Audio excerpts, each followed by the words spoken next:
Hello दोस्तों, welcome in my channel गुरु की पाठशाला।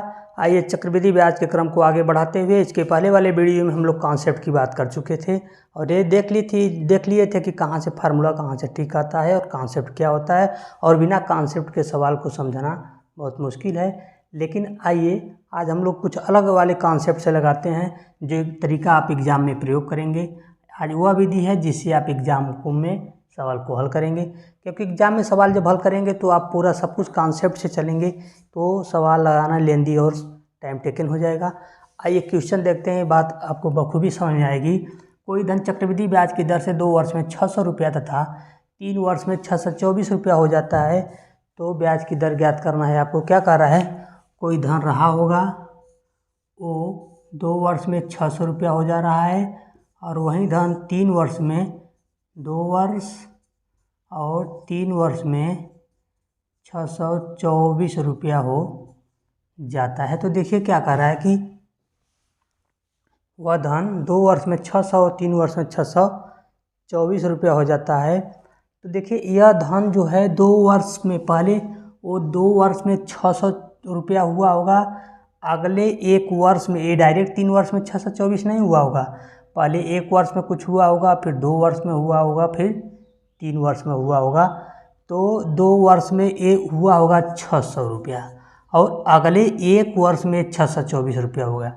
क्या हुआ होगा, अगले 1 वर्ष में वह 600 रुपया से 624, तो कितना बढ़ा, 24 रुपया बढ़ गया।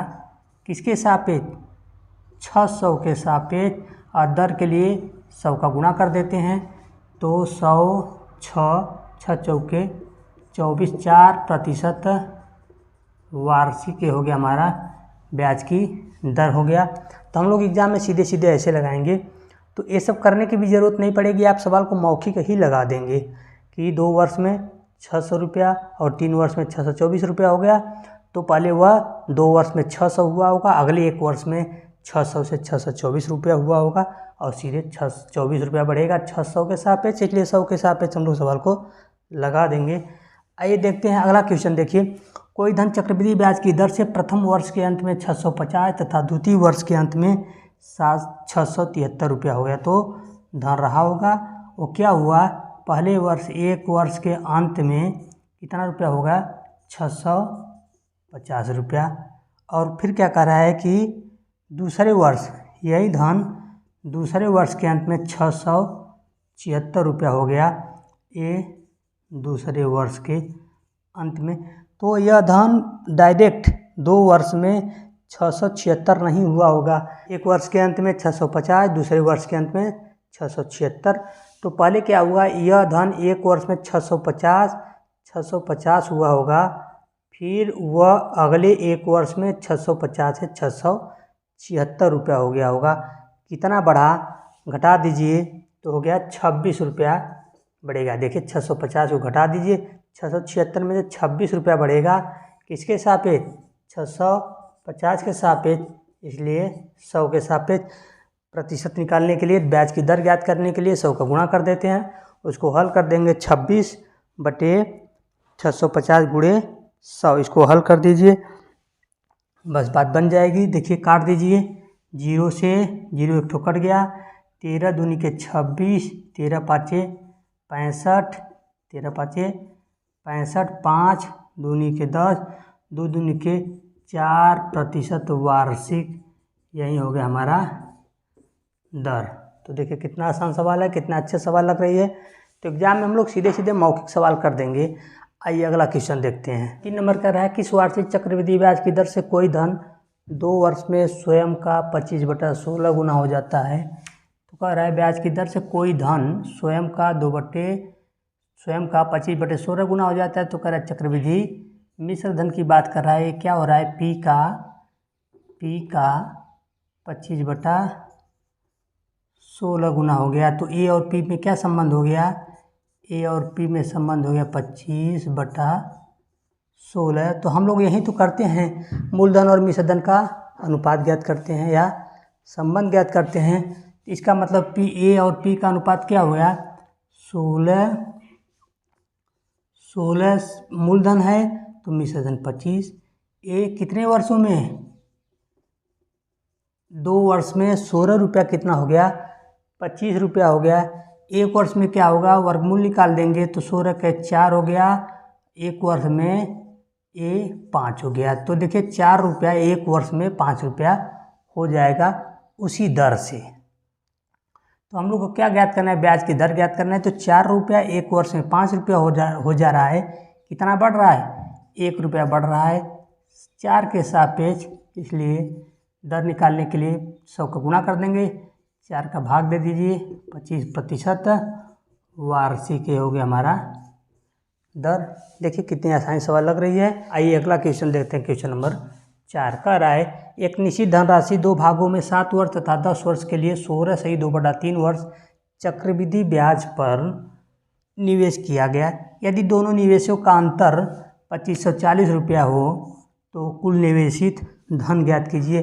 कितना रुपया निवेश किया गया था, कितना रुपया दूसरे को दिया गया था। तो सबसे पहले हम लोग क्या करेंगे कि दर, देखिए दर कितना दिया है, 16/2/3%।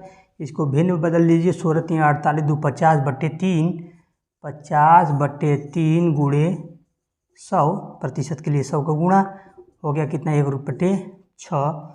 इसका मतलब 6 रुपया मूलधन है तो 1 रुपया ब्याज मिलेगा। मूलधन 6 रुपया है तो 1 रुपया क्या हुआ, ब्याज हो गया। दर को बदलिए हम लोग भिन्न में, तो 6 रुपया मूलधन है तो 1 रुपया ब्याज हो गया। तो इसका मतलब 6 रुपया मूलधन है तो मिश्रधन कितना हो गया, 7 रुपया 1 वर्ष का। तो यह 3 वर्ष, देखिए 7 और 3 वर्ष का अंतर हम लोग को निकालना है। तो 3 वर्ष के लिए 6/3, 3 वर्ष में 7/3 कर देंगे, और 6/3 का मतलब क्या हुआ, 6 का 36, 36 में 6 का गुणा कर दीजिए, 216 रुपया आ जाएगा।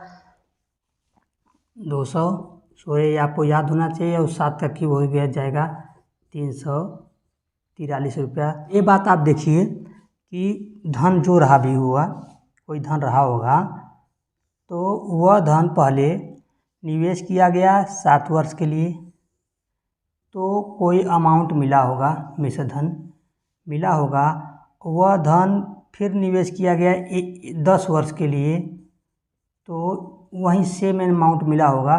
तो पहले देखिए 216 रुपया निवेश किया गया होगा, 216 रुपया निवेश किया गया होगा। तो ये पहले 10 वर्ष नहीं गया होगा, ये तो गया 7 वर्ष, 7 वर्ष।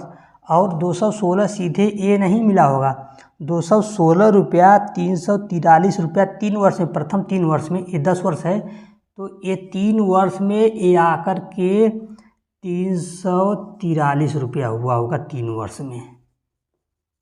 ये 216 रुपया, यहाँ देखिए 216 रुपया कितना 3 वर्ष में हुआ, 343 रुपया। तो जो धन रहा होगा, मान लीजिए 216 मान लीजिए, तो 216 रुपया जो भी गया होगा मिश्रधन बना होगा।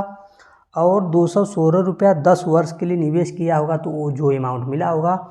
तो 216 रुपया डायरेक्ट, अब देखिए यह पहले 3 वर्ष में 343 रुपया हुआ होगा, पहले 3 वर्ष में 343, फिर 3 वर्ष के बाद 343 के बाद यह 7 वर्ष में वही अमाउंट देगा, और वहीं 343 इधर 7 वर्ष में वही अमाउंट देगा। वही में अंतर देख लीजिए, ये दोनों का अंतर देख लीजिए, कितने का अंतर है,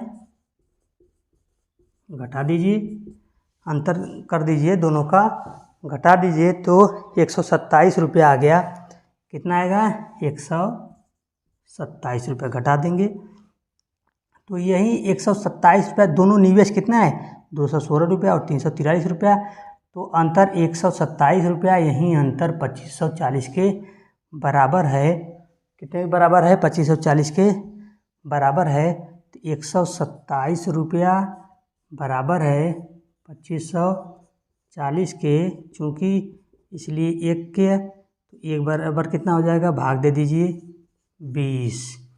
1 भाग बराबर है 20 के। तो कह रहा है कुल निवेश कितना है, देखिए एक ठो निवेश 216 रुपया हुआ है, दूसरा निवेश 343 रुपया हुआ है। तो कुल निवेश कितना हुआ, दोनों को जोड़ दीजिए, 36 9 4 1 5 3 2 5। कुल निवेश कितना हुआ, 559 रुपया, 216 रुपया और 343 रुपया। 1 भाग बराबर है 20 के, तो कुल निवेश किसके बराबर है, 20 का गुणा कर देंगे, गुणा कर दीजिए, 2 9 18, 5 दूनी 10 1 11, 5 दूनी 10 1 11, कितना हो गया है 11,180 रुपया। यही कुल निवेश किया गया, यही क्या है कुल निवेश किया गया है, यही हमारा हो गया आंसर। तो सर से आज हम 4 क्वेश्चन कर लिए, बड़े अच्छे क्वेश्चन थे, इसका आप लोग अभ्यास कर लीजिए।